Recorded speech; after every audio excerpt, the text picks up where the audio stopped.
Alright guys, what's happening? Today I went to Walmart.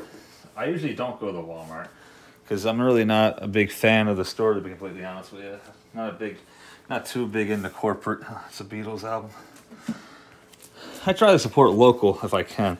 But this is one of those things where I didn't really have much of a choice because what I got today is literally only available at Walmart. And this is what it all came out to. I don't really care if you know what store it was. So yeah, pretty, it's not the most most damage I've ever done at one store before, but it's enough. So, the first thing that any diehard fan's gonna notice about right now is the fact that we skipped one from the first album to the second album. And we all know that Billy Joel has 12 studio albums. And how many do we have here? 6. So that tells me that half of them are missing, obviously, basic math. Now, the problem with that is it would make sense if we were doing, like the first 6. Like, we went from Cold Spring Harbor, then Piano Man, and Street Life Serenade, then Turnstiles, then The Stranger, then 52nd Street, and then stopped. And then maybe like 6 months down the road, pick up again with this one, which is probably my favorite if I had to pick just one. It's hard though, because Piano Man and 52nd Street are really good, so they're all good. Anyway, so we have the Piano Man album, which is his second album. It came out in 1973. Now, this is a little misleading too, but because it says Billy Joel 50, which this album's not 50. His career is 50, and it started in 2021, or 2021, 1971. These are pretty much replicas of the original Columbia pressing.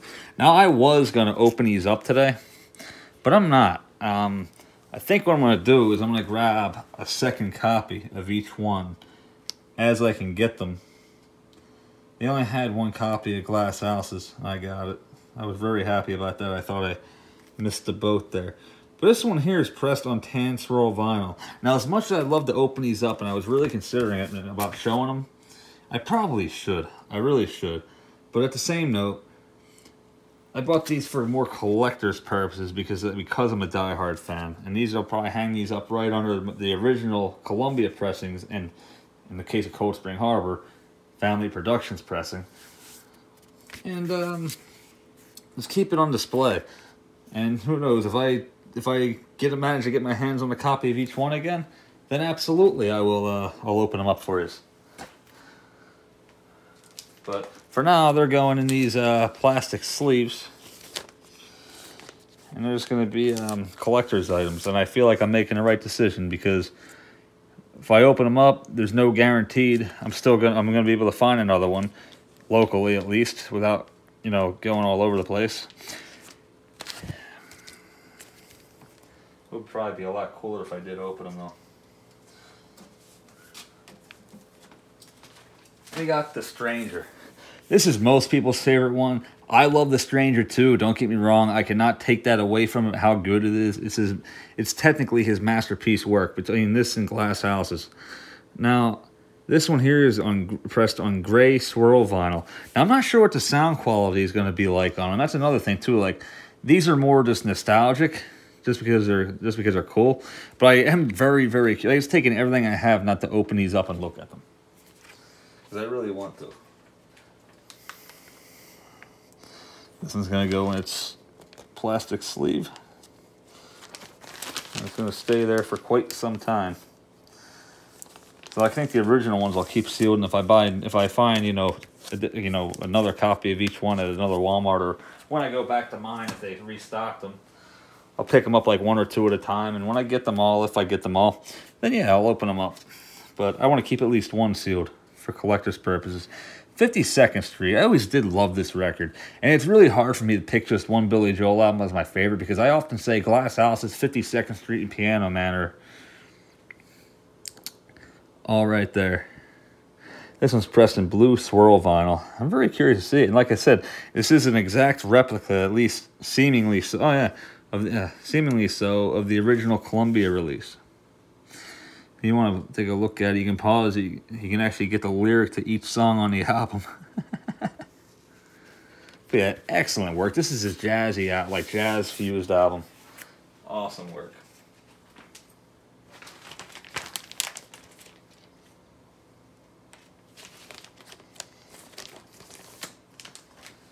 I should start filming more videos up here. The reason I'm up here today is because my basement, as you know, is a complete disaster, and it's nice and warm up here. Glass Houses. As much as 52nd Street is his jazz one, this is his hard rock one, if there was one. This has some rockers on there. It's a rocking album. I love it. Fantastic, phenomenal. I've been listening to this album since as long as I can remember. And this one's pressed on sky blue vinyl. I don't know if it's clear or not, or if it's opaque. I don't know. But again, it's a replica of the original Columbia release. Classic album, completely, just straight up kicks ass.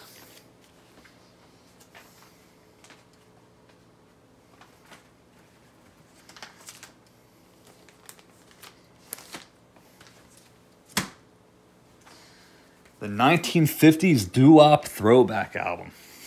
Again, this has like a lot of Motown influence, a lot of like just 50s era doo-wop sounding. It's a phenomenal record. I know a lot of people love this album, but a lot of people don't like it too, and I don't really understand why people wouldn't like it. That's one of the great things about Billy Joel, is that none of his music sounds the same, and all his albums are all like different styles. Like, you're not getting the same thing over and over again. To me, that's why I think he's such a great musician and why he's my favorite, to be completely honest with you. So many different styles of music. And An Innocent Man is pressed on custard-colored vinyl. And they do have photo inserts. This is, I'm telling you, man, this is really taking all my self-control I have to not open these up and look at them. And I'm kind of curious to see how they sound, too. Obviously, if I open them up, I'll play them at least once, just to test them out and see what the sound quality is like. Stormfront, it makes sense that it would be released on red vinyl, being that, well, for no shit obvious reasons. Again, an exact replica of the original. This album, I like it, but a lot of people crap on this album, and I don't know what their thought process was in the order that they released them in. Now, you'd think maybe Billy Joel picked and chose what ones, maybe Billy picked his favorites. The problem with that theory is that the Nylon Curtain isn't in that collection. And the Nylon Curtain is Billy Joel's favorite Billy Joel album. So there's no way in hell, if it were up to him, he would leave the Nylon Curtain out. Cold Spring Harbor, Street Life Serenade, and The Bridge, and maybe even this one would be the ones that I would guess that he would leave out, if any. But because I know he's not too fond of Street Life Serenade and Cold Spring Harbor. Which, if I was in his situation, I probably wouldn't care for Cold Spring Harbor too much either. But the problem with that is, no one knows how, well, not nobody. Most people don't know how amazing that album actually is, because the speed on the master was totally screwed up. If that album would have got its release the way it was supposed to sound, oh man, that would have been a complete game changer.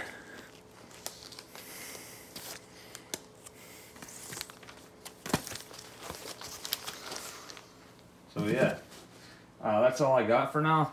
Hopefully the rest of them come out. As for me, for now, what I'm going to do is I am going to get the side-by-side cleaned up, and I'm going to go for a freaking spin. It is way too nice out here right now to sit inside all day, and I should probably get some sleep, but sleep's kind of overrated, I guess. Right now, I don't go back to work again until midnight, so I should be good. Anyway, that being said, guys, peace out. Thanks for watching. Let me know what you think. Catch you on the next one. And Billy Joel is a freaking man. Rock on. Peace.